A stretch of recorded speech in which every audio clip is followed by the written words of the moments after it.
कहा जाता है कि राजनीति में महिलाओं का रास्ता नेताओं की कर निकलता है। ये बिल्कुल सच बात है। हमारी सरकारी संस्थाएं केवल भ्रष्ट नहीं, दुष्ट भी हैं। माँ बहन की गंदी गालियां दिलवाई। दोस्तों, आज सियासी गलियारों में एक ऐसा सस्पेंस गूंज रहा है जिसने दिल्ली की राजनीति में बड़ी हलचल पैदा कर दी है। सवाल यह है कि 2014 में जो प्रधानमंत्री के सबसे बड़े समर्थक थे, आज 10 साल बाद वो अचानक इतने हैरान करने वाले दावे क्यों कर रहे हैं। जानी मानी लेखिका मधुपूर्णिमा किश्वर ने पार्टी में महिला नेताओं को मिलने वाले पदों और पूर्व मंत्री स्मृति ईरानी को लेकर कुछ बेहद गंभीर सवाल खड़े किए हैं। इसी बीच विपक्ष भी एक पुरानी सीढ़ी का जिक्र करके इस मामले को और तूल दे रहा है। कपिल मिश्रा के पास तो प्रधानमंत्री नरेंद्र मोदी जी, अमित शाह जी की सीढ़ी थी जो चलाई गई थी उस समय सदन के भीतर।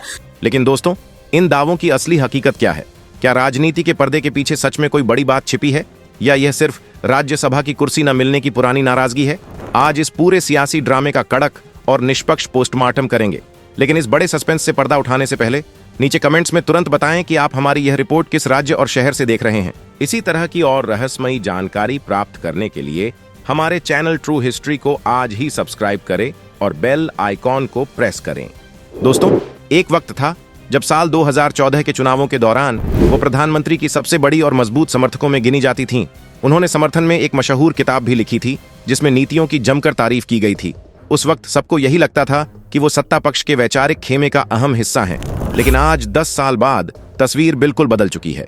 जिस इंसान ने समर्थन में किताब लिखी, आज वही सार्वजनिक मंचों पर कुछ ऐसे दावे कर रहा है जिन पर यकीन करना मुश्किल है।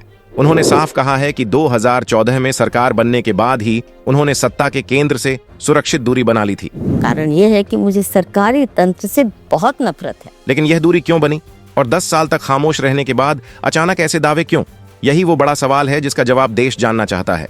इस विवाद की असली जड़ सत्ताधारी पार्टी की महिला नेताओं को लेकर किए गए दावे हैं। मधुपूर्णिमा किश्वर ने सार्वजनिक बयानों में आरोप लगाया है कि पार्टी के अंदर महिला नेताओं को जो बड़े पद दिए जाते हैं वो उनकी काबिलियत या टैलेंट के आधार पर नहीं मिलते। उनका दावा है कि इन पदों के पीछे सबसे बड़ी वजह व्यक्तिगत वफादारी होती है। जो जितना ज्यादा वफादार होता है उसे उतना ही बड़ा मंत्रालय सौंपा जाता है। राजनीति में आरोप प्रत्यारोप चलते हैं, लेकिन जब खुद कभी बड़ा समर्थक रहा इंसान अपनी ही तरफ की महिलाओं की काबिलियत पर सवाल उठाए तो मामला संवेदनशील हो जाता है। यह सीधे तौर पर एक बड़े सिस्टम की कार्यप्रणाली पर सवालिया निशान है। यह दावा सोचने पर मजबूर करता है कि क्या राजनीति में आगे बढ़ने के लिए टैलेंट से ज्यादा किसी और चीज की जरूरत होती है? अब इस मामले में पूर्व मंत्री स्मृति ईरानी की भी एंट्री हो गई है। मधु किश्वर का दावा है कि 2014 में ईरानी को मिला मंत्रालय भी उसी वफादारी का इनाम था। लेकिन सबसे बड़ा सस्पेंस तब बना जब उन्होंने कहा कि जिस दिन स्मृति ईरानी अपनी चुप्पी तोड़ेंगी, राजनीति में ऐसी हलचल मचेगी जिसे संभालना मुश्किल होगा। क्या वाकई पूर्व मंत्री के पास सत्ता का कोई बड़ा राज छिपा है? इधर इस बड़े विवाद पर विपक्ष ने भी मौका लपक लिया है। विपक्षी दल की एक बड़ी नेता ने प्रेस कॉन्फ्रेंस में एक रहस्यमयी सीढ़ी का जिक्र करके मामले को नया मोड़ दे दिया है। दावा है कि इस पुरानी सीढ़ी में बड़े नेताओं के राज्य हैं, जिसे मधु किश्वर ने भी देखा है, और यह मामला सालों से सुप्रीम कोर्ट में अटका है। विपक्ष अब इसी सीढ़ी के जरिए सत्ता पक्ष को घेरने की पूरी कोशिश कर रहा है। इन बड़े आरोपों पर सत्ता पक्ष के समर्थकों का पलटवार भी करारा है। उनका सीधा तर्क है, अंगूर खट्टे हैं।